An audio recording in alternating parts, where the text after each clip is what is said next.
Halo Sobat Mendadak Daring, kami dari kelompok 9 akan membahas mengenai korelasi dan regresi linear sederhana. Perkenalkan, nama saya Nur Aziza Wafiko Robbani dengan NIM 191071308. Halo teman-teman, perkenalkan nama saya Siska Hairani dengan NIM 191071303. Assalamualaikum warahmatullahi wabarakatuh. Perkenalkan, saya Sasabila Renanda dengan NIM 1910713016. Assalamualaikum warahmatullahi wabarakatuh. Halo Sobat Mendadak Daring, perkenalkan nama saya Nur Aziza Wafiko Robbani dengan NIM 191071308. Di sini saya akan menjelaskan mengenai hubungan dua data numerik dan koefisien korelasi dan uji hipotesisnya. Assalamualaikum warahmatullahi wabarakatuh. Halo Sobat Mendadak Daring, perkenalkan nama saya Nur Aziza Wafiko Robbani dengan NIM 191071308. Di sini saya akan menjelaskan mengenai hubungan dua data numerik dan koefisien korelasi dan uji hipotesisnya. Yang pertama, kita akan membahas hubungan dua data numerik. Teman-teman semua ada yang tahu nggak nih hubungan dua data numerik itu apa? Jadi, hubungan dua data numerik itu merupakan penelitian yang terdapat dua variabel berjenis numerik. Dari hubungan antara dua variabel numerik itu dapat dihasilkan derajat atau keeratan hubungan dengan dilakukannya uji korelasi, dan bentuk hubungan antara dua variabel tersebut dilakukan analisis regresi linear. Nah, contohnya itu sebuah penelitian yang ingin mengetahui hubungan indeks massa tubuh terhadap tekanan darah. Yang kedua, kita akan membahas mengenai koefisien korelasi. Nah, kalian ada yang tahu nggak nih koefisien korelasi itu apa? Koefisien korelasi itu berfungsi untuk mengetahui derajat atau keeratan hubungan dan arah hubungan dari dua variabel numerik. Pada data kualitatif digunakan metode non-parametrik.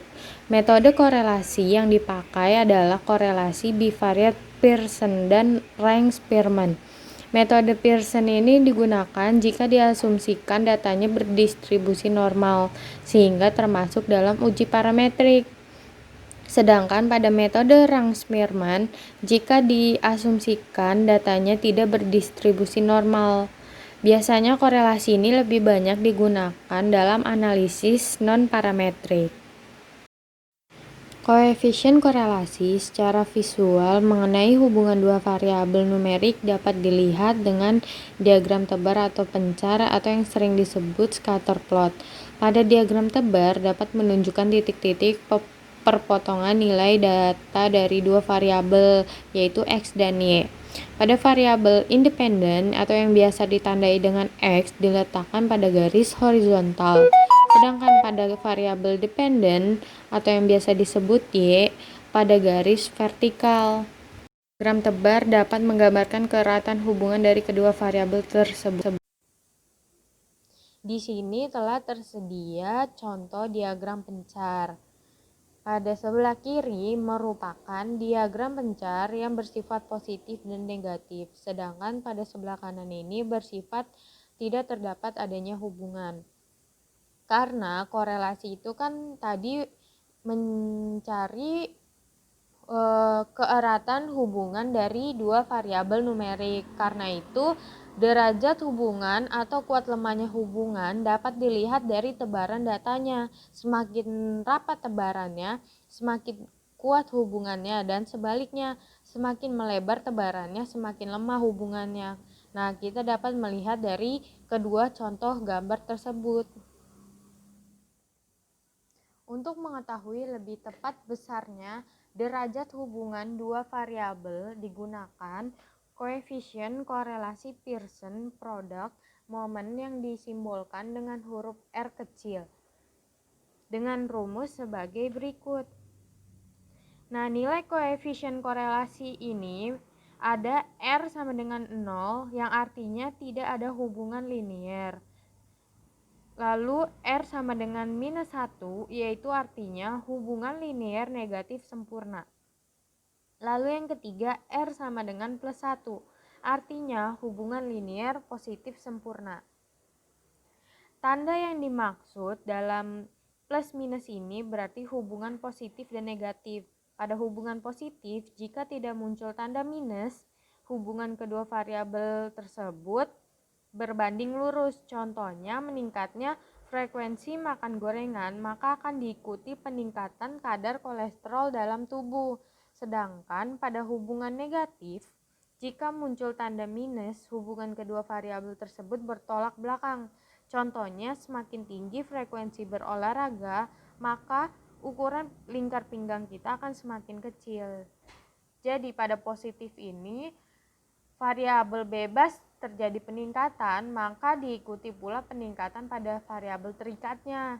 Ini berlaku sebaliknya. Sedangkan pada hubungan negatif, pada variabel bebasnya meningkat, maka variabel terikatnya menurun. Hal ini berlaku pun dalam sebaliknya. Lalu kategori kekuatan hubungan yang ditujukan oleh metode Pearson terbagi 4, yaitu yang pertama 0,00 sampai 0,25 berarti menunjukkan tidak adanya hubungan atau hubungan dari dua variabel tersebut lemah. Kemudian 0,26 sampai 0,50 artinya hubungan dari kedua variabel tersebut sedang derajat keeratannya. Lalu pada 0,51 sampai 0,75 hubungan dari kedua variabel tersebut kuat. Sedangkan pada 0,76 sampai 1,00 hubungannya itu sangat kuat atau sempurna dari dua variabel tersebut. Supaya kita mengetahui dengan lebih jelas, maka kita akan masuk ke contoh kasusnya. Nah, ini merupakan contoh kasus perhitungan koefisien korelasi, yaitu survei hubungan berat badan dengan tekanan darah mahasiswa di Universitas X didapatkan data sebagai berikut. Kemudian data-data yang telah kita dapatkan akan kita masukkan ke dalam tabel berat badan sebagai X, tekanan darah sebagai variabel Y. Lalu kita juga mencari variabel X dikali variabel Y, lalu X pangkat 2 dan Y pangkat 2. Pada bagian bawah dari tabel tersebut merupakan penjumlahan daripada setiap tabel tersebut. Lalu hasil data-data tersebut akan kita masukkan ke dalam rumus R. Lalu kita akan mendapatkan hasilnya yaitu 0,27. Interpretasinya, hubungan antara berat badan dengan tekanan darah mahasiswa di Universitas X menunjukkan hubungan sedang.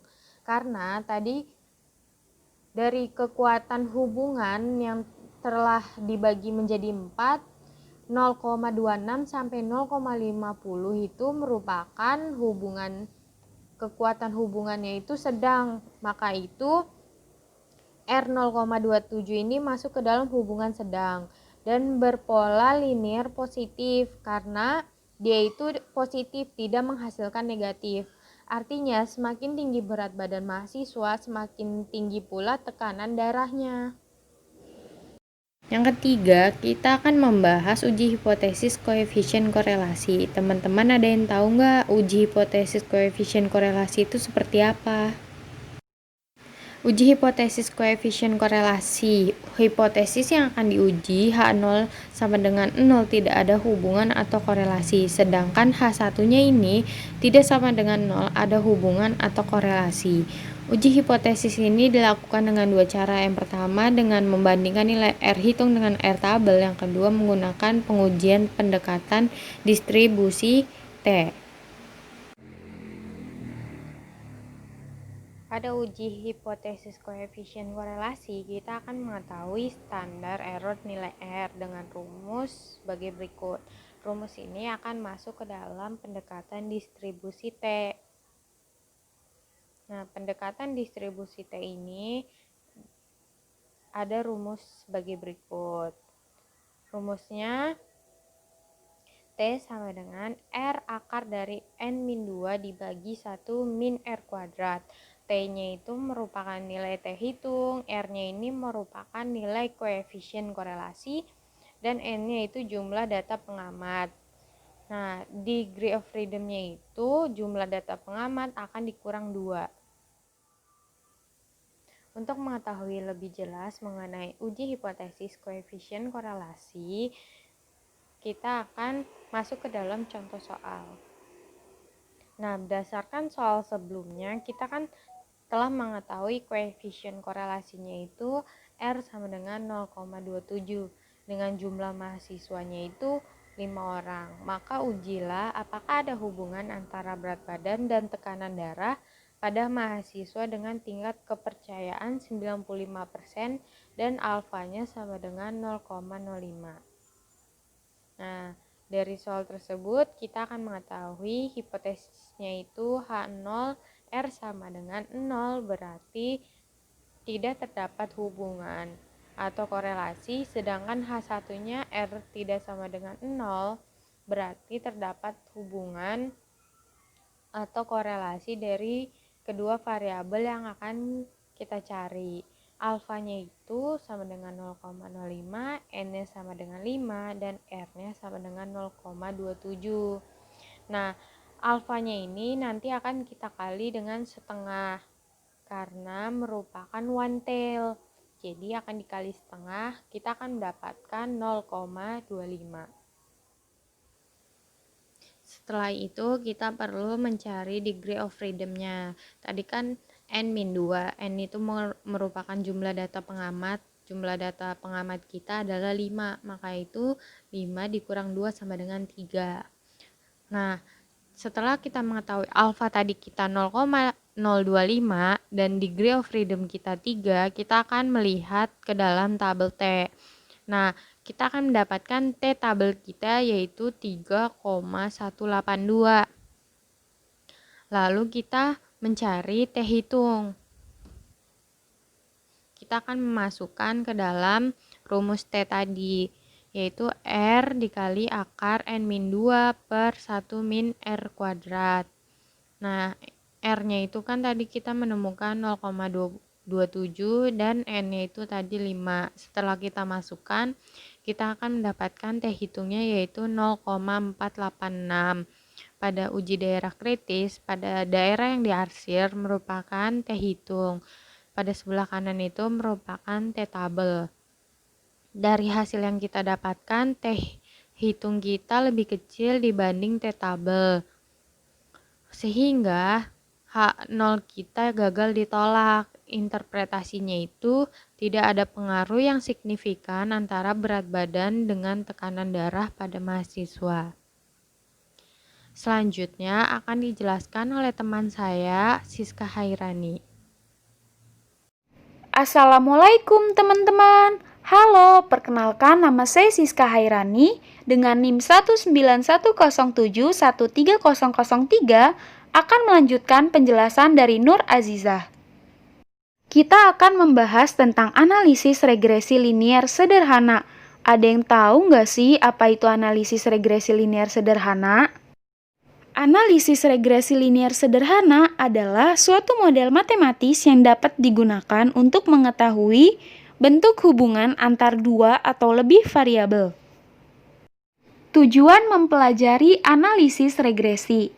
Terdapat 3 tujuan utama mempelajari analisis regresi. Yang pertama, untuk memperoleh suatu persamaan garis yang menunjukkan persamaan hubungan antar dua variabel. Nah, persamaan garis yang diperoleh disebut persamaan regresi. Yang kedua, untuk mengetahui besarnya pengaruh perubahan tiap unit variabel bebas terhadap perubahan variabel terikatnya. Nah, pengaruh perubahan tiap unit variabel bebas ditunjukkan oleh nilai koefisien regresi.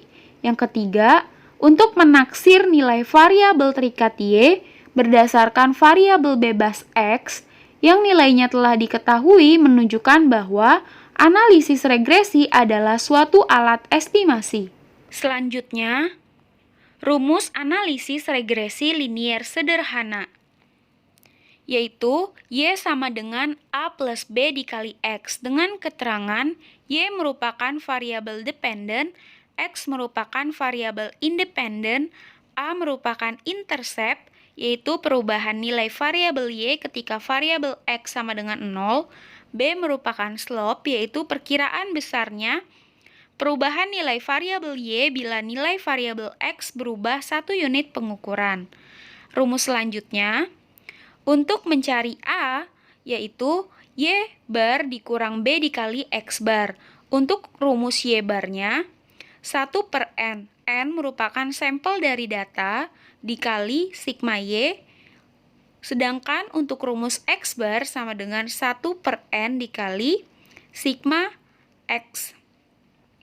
Untuk rumus B yaitu N dikali sigma XY dikurang sigma X dikali sigma Y, kemudian dibagi oleh N dikali sigma X pangkat 2, kemudian dikurang dengan sigma X yang dipangkatkan.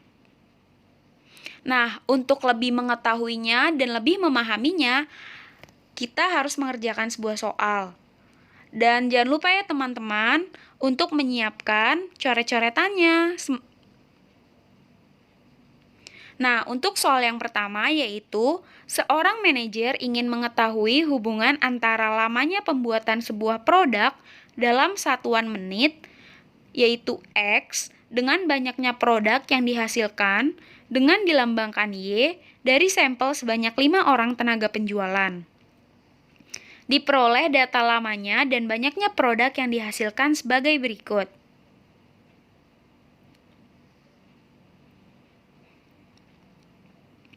Nah, sebelum ke rumus, kita harus mencari dulu nih teman-teman. Kayak X-Y-nya, X pangkat 2-nya, Y pangkat 2-nya. Nah, setelah sudah, kita harus ditotalin dari total X berapa, total Y berapa, total XY berapa, kemudian total X pangkat 2 berapa, Y pangkat 2 berapa. Kalau udah semua, baru deh kita ke rumus. Nah, pertama kita mencari Y bar. Y bar dengan rumus 1 per N dikali sigma Y, yaitu 1 per 5 dikali 15 dengan hasil 3.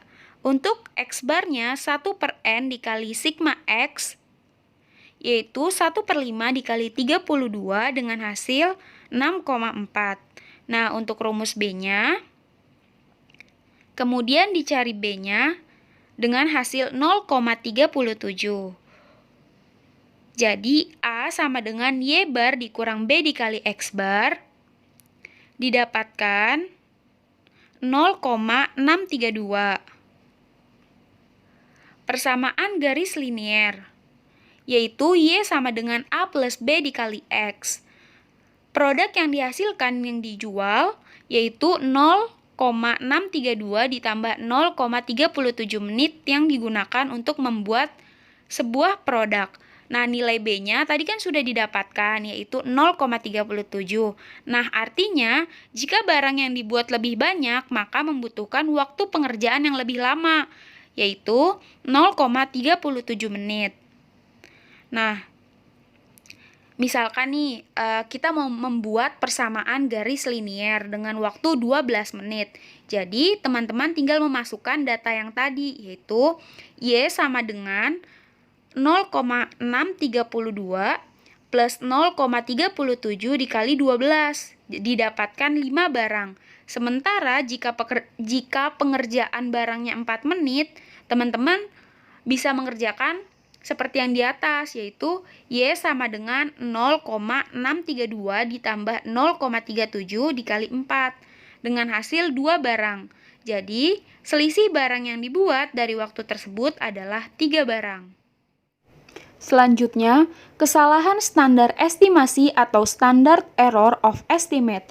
Ada yang tahu nggak sih kesalahan standar estimasi itu apa? Simak ya teman-teman.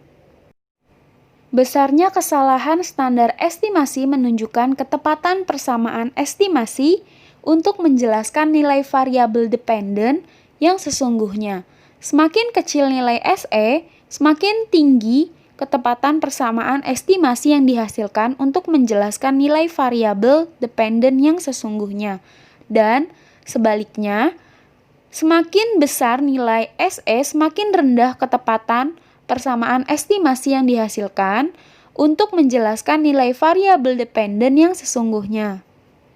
Selanjutnya, rumus kesalahan standar estimasi atau standard error of estimate, yaitu SE sama dengan akar sigma Y pangkat 2 dikurang A sigma Y dikurang B sigma XY per N-2. Nah, sebelum lanjut ke soal, jangan lupa ya teman-teman, menyiapkan catatannya lagi untuk menghitung bersama-sama.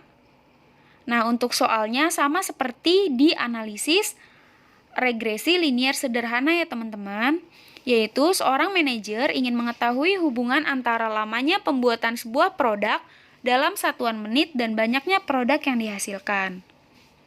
Nah, penyelesaiannya juga sama nih teman-teman, seperti di analisis regresi linier sederhana, yaitu kita harus mencari terlebih dahulu XY-nya, X pangkat 2 dan Y pangkat 2, kemudian ditotalkan.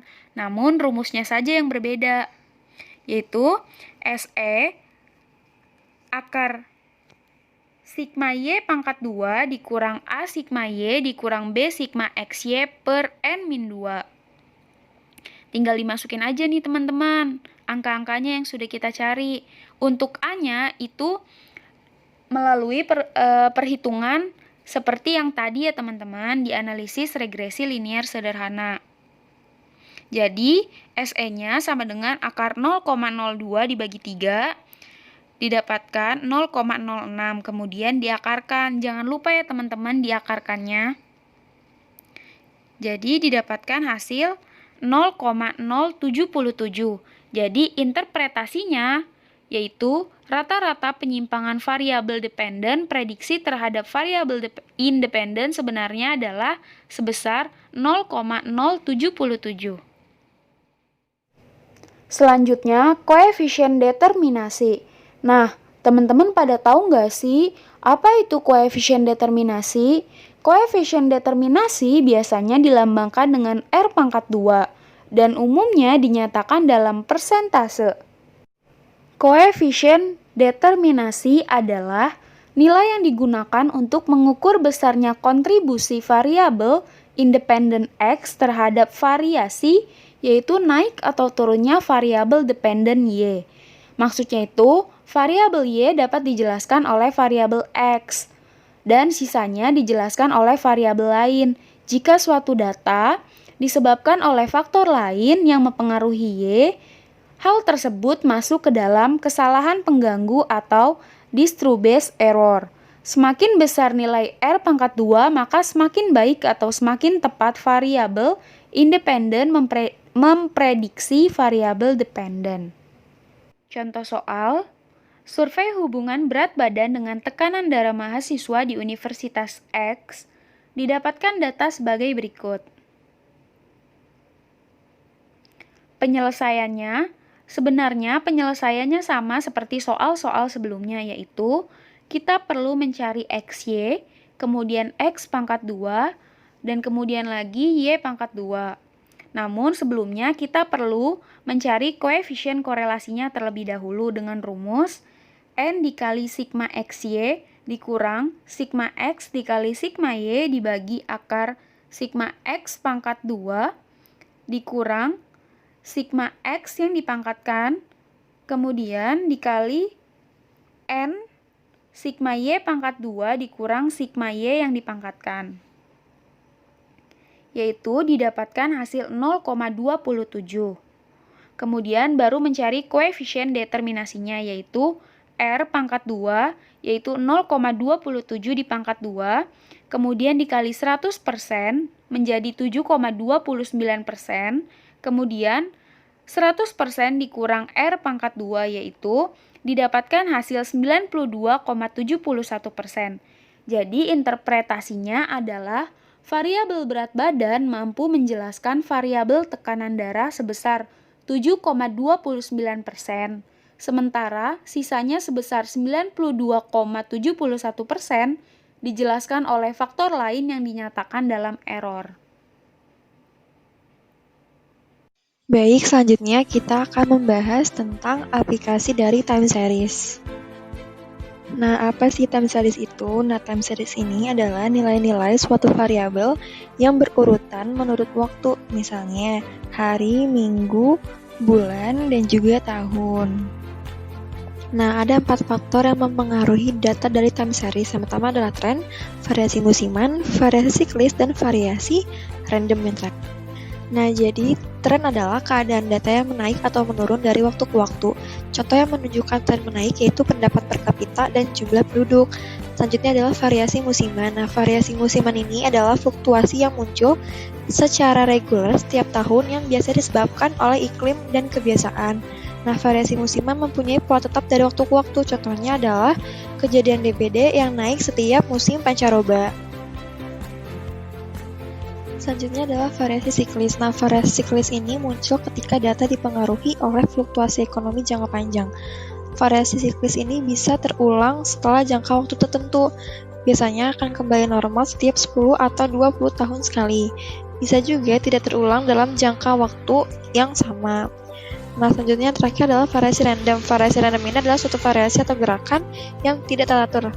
Variasi ini pada kenyataannya sulit diprediksi. Contoh dari variasi random ini adalah data time series karena adanya perang, bencana alam, dan sebab-sebab unik lainnya yang sulit diduga. Nah, selanjutnya model time series biasanya lebih sering digunakan untuk suatu peramalan ataupun prediksi. Nama lainnya adalah forecasting. Nah, jadi forecasting ini tuh ada dua kategori utama yang perlu dilakukan pengujian, yaitu pemulusan smoothing dan dekomposisi atau decomposition. Nah, ada beberapa metode untuk melakukan forecasting untuk smoothing. Yang pertama adalah metode bebas, metode semi-average, metode moving average, dan yang terakhir adalah metode least square. Kita akan membahas dari metode bebas. Nah, metode bebas ini adalah metode yang sangat sederhana dan tidak memerlukan perhitungan. Selanjutnya adalah metode semi-average. Metode ini dapat digunakan untuk keperluan peramalan dengan membentuk persamaan seperti analisis regresi. Nah, selanjutnya adalah metode moving average. Metode ini dilakukan dengan menghitung beberapa angka rata-rata dari suatu time series. Dengan metode ini, data asli yang naik turun dapat kita buat lebih rata. Yang terakhir adalah metode least square. Nah, metode ini digunakan untuk mendapatkan penafsiran koefisien regresi linier. Nah, berikut ini adalah rumus dari metode least square dan metode semi-average. Dan ini adalah rumus dari metode moving average. Selanjutnya, kita akan membahas contoh soal.